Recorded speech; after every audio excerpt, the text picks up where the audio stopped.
wanaagsan khiyaarteena meel kastoo aad joogtaan kusoo dhawaada xubinta labaad ee wararkeena barta dunida ciyaaraha tube eedna ka daawanaysaan qodobo xiiso badan ayaa alaab idinkugu soo gudbinaa fiidnimadana qodobada aan idinkugu henno waxaa ka mid ah wararkii ugu dambeeyay suuqa kala iibsiga oo aan idin henno xidigaha markaasi lala xiriirinayo koox kasta oo aan idiin soo gudbin doono iyo weliba Henderson oo abaalmarin qaaliya isaguna ku guuleystay iyo naadiga kubadda cagta Manchester United oo iyaguna xidiga doonaya Bruno Fernandes oo sheekadiisa iska gabagaba isla markaana laga yaabo kulanka toddobaadka dambe kooxda kubadda cagta Liverpool la ciyaari doona isagu inuu basafto oo uu la ciyaaro hadaba maxaa laga doonayaa United hadii uu kulankaasi uu ciyaari doono Paul Pogba ayaa la tilmaamaya isaguna hore hadii uu maaragtay wakiil uga ahaa ninka la yiraahdo Minariola markana Minariola wuxuu isagu Rashford isku dayay markale inuu cadaadis ku saaro isla markaa ninka helo inta ay ka badan iyo warar kale xiiso badan oo aan hubo inaad ka heli doontaan ayaan ku hayaa hadii aad ku cusub tahay channelka fadlan subscribe saar si share gare saaxiibadiina la wadaaga muhiim ah toddobaad like nagu dhiirigelisan aad baan ugu mahadsantiin طبعا نادي كوبادا عقتها يادو مانشستر يونايتد شركة هدي أنا كوبلانو طبعا نادي كوبادا عقتها مانشستر يونايتد يادو وحي قركة وصارنتها إنه يصير لما يصير شيء كاستمر كان بالو حليه حتى وحي يادو كم دقيقة صاحي دقيقة دوام كل ما صعدوا عيار دون حتى وعلى تلمامة يا كون كليفربول صورة قال إنه يا حد كان إنه يسقوا عياره نادي كوبادا عقتها مانشستر يونايتد يا مانشستر إيفنينج نيوز يادو الكور رميسا إن هدي نكن يادو أيدونيس يونايتد أي واجب تهاي إن وقت كهري يادو شيء كاس إعلامي سو haddaba nadiga kubadda cagta United ayaa axad la tilmaamaya in iyagu ila ciyaari doonaan kooxda kubadda cagta Liverpool isla markaana mid kamid ah kulamada ugu adag ayna ciyaari doonaan haddaba iyadoo nadiga kubadda cagta Manchester United hadii la garaaco ay ka dhigan tahay in 30 dhibcood markaasi ay ka sara mari doonto kooxda kubadda cagta Liverpool marka laga hadlayo waliba 22 kulan markii laga ciyaarayo macnaha 22 kulan oo nadiga kubadda cagta iyadoo Manchester United ciyaartay ka dhigan tahay Liverpool inay ka sara marayso qiimahaasi 30 dhibcood ومد كم إذا دبعات ترداسي واللي أي نقطة نطاع مركا نادي كوبادا عكس يونايتد شرفتي دي أيها كحر بالله كلن كاسي هذا بنادي كوبادا عكس يونايتد نكن ويدوني سيجيز كيس إنه صار مسوس المركانا إن لا إعلاميو مر ولي واحد مغلي كتا دايقت كستا يونايتد ولا وريد حديقو محايا لي شيسكو وهذا دبعان ولا سكولو بيهاي حتى مربع صباح دي إن بريرا قيب وكان نغنى يشيز كاس المركانا سيدا سور بينه دقارية تلماميا لكن هذانا سيكستوري هات النادي كوبادا عكس مانشستر يونايتد حديقا ويسوء هانا ينبالي هاي إسلام مركانا قبل أي شيء كذا إسكا مريسا isbedel la warici kala laakiin wixii ku soo kordha dib ayaad ka daawan doontaan Arsenal iyadu waxa la leeyahay nadiga kubadda cagta iyadu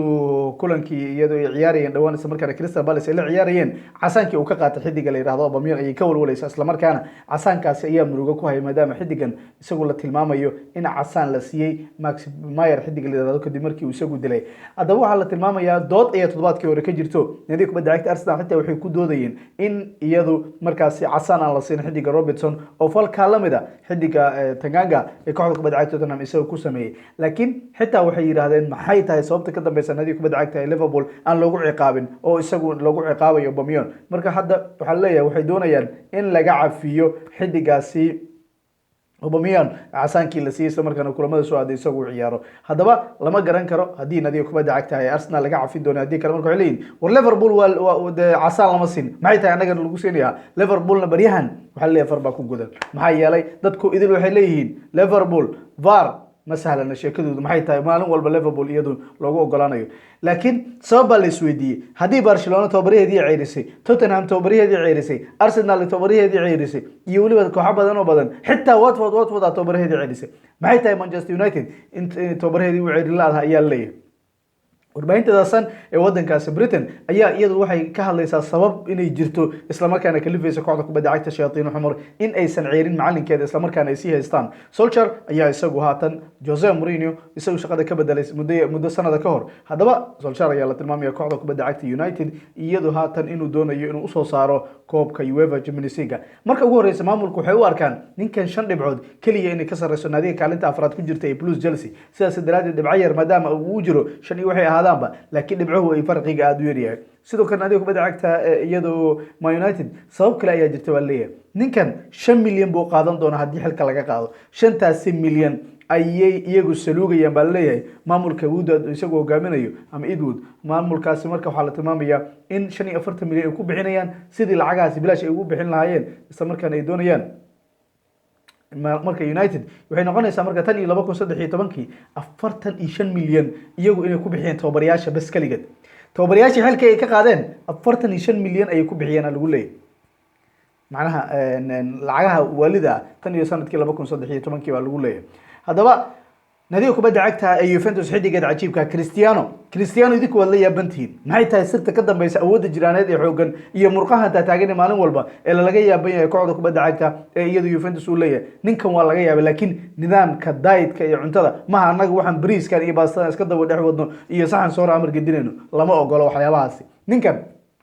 sirta waxyaabahaasi ku dugan ayuu ka hadlayaa 35 jir ka fiican 22 jir iyo 21 jir ayuu yahay ninka Cristiano. ninkan ayaa la soo bandhigay sirta ka dambaysa awoodiisa jiraaneed ee cajiibka isla markaana bandhig cajiib ayuu sameeyaa bisha Febraayo waxaaba ka xigtay 35 sano marka uu dhameynayo bisha soo aadanba. haddaba nadiga kubadda cagta Juventus xidiga u ciyaara ayaa leeyahay waxa jira nidaam u gaara maalintii marka qaarkii 6 jeer ayuu waqti cunto wax buu cunaa lagu leeyahay. 6daasi jeerna waxay yihiin nidaam u gaara waxaa jira marka laga fiiriyo hal cunsur ama hal arin oo ay kamid yihiin 6daasi shay proteinka ayaa shayga ugu muhiimsan isla markaana kooxda kubadda cagta ee iyadu marka Juventus xidiga weerarka ugu ciyaara ay ka wada sameeyeen cuntada. sidoo kale wuxuu xafitaa baa leeyahay murqihiisa iyo waliba waxyaabaha dhisaya iyo waliba mar waliba wuxuu isagu ka dagaalama sidii uu u gubi lahaa waxyaabaha dufinta isla markaana jirkiisa cadinta in maaragtay isagu ay korto ayuu kala dagaalamaa isla markaana waa uu la dagaalamaa. sidaas daraaddeed kooxda kubadda cagta Juventus ninkan waxaa leeyahay 8 saac maalintii waa uu hurdaa habeenkii ayuu hurdaa cafwan maalintii ma marka waxyaabahaas udil waxay ka caawiyeen marka in marka laga hadlayo habeenkii cashada uu malaayga oo kale iyo hilibka iyo waxyaabo kale oo aad u yar marka nidaam yar oo loogu talagalay cuntada loo habeeyay isagu inay sabab u tahay awooddaas jiraaneed ee cajiibka ee Cristiano isla markaana si weyn buu uga taxadiraa baa lagu leeyahay. borotiinaadkana si weyn bay muhiim ugu yihiin. haddaba nadiga kubadda cagta Manchester United weli sheerarkeeda haddii aan sii wadno waxaa leeyahay xidiga Rashford ayaa wakiil loo noqon rabaa Minariola ayaa u noqon doona gurigii Man United markuu guban lahaa baa la maraya. haddaba shayaatiinul xumar ayaa la tilmaamayaa Minariolaheedu isagu haatan in markaa dhawaan uu weeraray United loo ogaay Pogba. haddaba Manchester Evening News wuxuu ku waramaysaa Rashford isagu markaan inuu noqon doono ninka saddexaad ee Minariola isagu wakiilka u yahay isla markaana Manchester United markaasi laga saari doono suurtagal ay tahay. Lingard ayaa la tilmaamay hadda laga saari doono sidoo kale Manchester United ayaa la tilmaamaya hadda Pogba inuu ka baxayo wuxuu noqon doonaa Rashford marka waa meel gubanaysa noqonaysa marka Minariola. haddaba Riola ayaa la tilmaamaya Haaland isagu dhawaan inuu geeyay kooxda kubadda cagta Borussia Dortmund halkii uu keeni lahaa kooxda kubadda cagta ee shayaatiinul xumar. haddaba nadiga kubadda cagta United sheekadooda haddii aanu ku sii jirno xidiga aanu ka tagno xidiga kooxda kubadda cagta Liverpool Henderson ayaa leeyahay abaalmarin qaali isagoo ku guuleystay markaan wuxuu noqday xidigan laacibka sanadka ugu fiican England isla markaana abaalmarinka xidiga kala duwan ayuu markaas ku garaacay abaalmarintaas. Harry Kane ayaa kamid ah Raheem Sterling ayaa kamid ah laakiin horto Henderson ma kii maaragtay oo dhawaan wuxuu lahaa sanado ka hor 2015 kubadda markuu qaato waa lagu qosli jiray buu yiri mid kamid ah kuwa ugu fiican buu ka dhigay ninka la yiraahdo Jurgen Klopp. dabcan taas cidna ma diidayso sababtoo ah isagoo xitaa kubadda si loo toosiyo wax badan baa maaragtay isagu kaga dhinaa baa la dhigi jiray. Henderson isagoo kulamadii uu ciyaaray waxa lagu leeyahay absolutely bariga cajiib ayuu sameeyay. sidoo kale ninkan ayaa xulkiisa qaranka wax badan ka caawiyay 29 jirkan kooxda kubadda cagta ee Liverpool isagoo ciyaaray xulkiisa Euro 2020 ayuu u soo saaray. sidoo kale nadiga kubadda cagta ee Liverpool macalinkeeda Jurgen Klopp ayaa door weyn ku lahaa ninkan isagoo kooxdiisana ku hogaamiyay koobka naadiyada dunida Super Copa Europe sidoo kale Champions League iyo wali horyaalka hal dhibic looga qaaday. waxyaabahaas waxay keeneen in iyaguna wixii dhibcaha iyaguna oo hadiiba dhibca ay jiraan in hogaanka ay ku hogaamiyaan. hada 14 dhibcood bay ku hogaaminayaan ma waxaas hadda dhibcaha waxba laga qaban karo. nadiga kubadda cagta Juventus waxay u sheegtay baa la yiri ninka la yiraahdo Sarri inuusan dhihin maalin walba xidiga keen waxa loo sheegay xidig in hadda loo soo wadin isla markaana nadiga kubadda cagta iyadu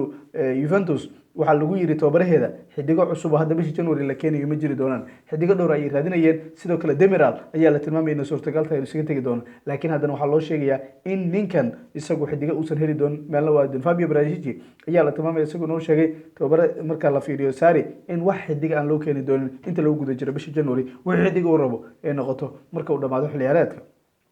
haddaba nadiga kubadda cagta Manchester United waxay doonanaysaa baa leeyahay ninka la yiraahdo Raul Jimenez markaan wili ninkaas bay ciirsanaysaa isla markaana sidaasi waxa iyadu qoraysa warbaahinada dalkaas Ingiriiska sidoo kale waxay ku waramaysaa ninkan in isagu 42 milyan oo ganiga sterlinka iyagu ay ku heli doonaan isla markaana. warar kale suuqa kuwii ugu dambeeyay waxyaabaha laga qoray waxa kamid ah Inter Milan ayaa leeyahay waxay suurtagal ay tahay xidiga Napoli isagu ciyaara Martin isagu in safkooda ay markaasi aadaan. sidoo kale nadiga kubadda cagta Spurs ayaa iyaduna dhici karaysa in xidiga caanka ah iyadu haatan u ciyaara kooxda kubadda cagta iyadu Flamengo ninka la yiraahdo Gerson iyaguna suurtagal ay tahay iyaguna in la heshiiyaan Luis Alberto Suarez isaguna waxaa la tilmaamayaa in mushkilad uu ku noqon karo Liverpool sababtoo ah ninka Dembele la yiraahdo ma aadi doono halkaas sabab ku aadan Dembele waa uu sii joogi doona Liverpool ma aadi doono waxaana la diiday gebi ahaan Dembele inuu ka baxo halkaasi sidoo kale nadiga kubadda cagta Shayaطين الحمر ayaa la tilmaamaya iyaguna in markaasi Bruno ay qarka u saareen soo gabagabeynayaan iyo warar kale caalam kubadda cagta ayaa jiro sidoo kale Liverpool wali uma badnaan xidiga ay soo qaadan doonto bisha January inta lagu guda jiro Atletico waxaa la tilmaamayaa iyaguna inay ogeysiyeen Arsenal inay heli karaan xidiga Lemar isla markaana iyagu ma diidayaan baa leeyahay nadiga kubadda cagta Atletico in xidiga Lemar laga qaato diyaar ayayna u yihiin wayna siin doonaan sidoo kale Christian Eriksen ayaa la tilmaamaya kooxda kubadda cagta Inter Milan inuu la heshiinayo isla markaana iyadoo heshiiskiisa la dhameynayo haddaba nadiga kubadda cagta Bayern Thomas Muller Saka ayaa wararkeena ku daawateen kuwaasina waxay ahaayeen wararkeena ugu waaweyn caalamka kubadda cagta isla markaana Saka iyo ilaa ay maanta la hadlayay insha Allah waxaa jiri doonta xalqo tan ku xigi doonta isla markaana Bruno Fernandes iyo waliba ayaan kaga hadli doonaa ku soo gudbin doono si share gareey saaxiibadeen la wadaaga muhiim ah inay toddobaadaan like inaan ugu dhiirigelisaan aad baan ugu mahadsan si aad ugu xirantay barta dunida ciyaaraha tube oo ay idinka laantiin channelku amaba maaragtay channelka dunida ciyaaraha tube dhadhan muusal lahaadan salaam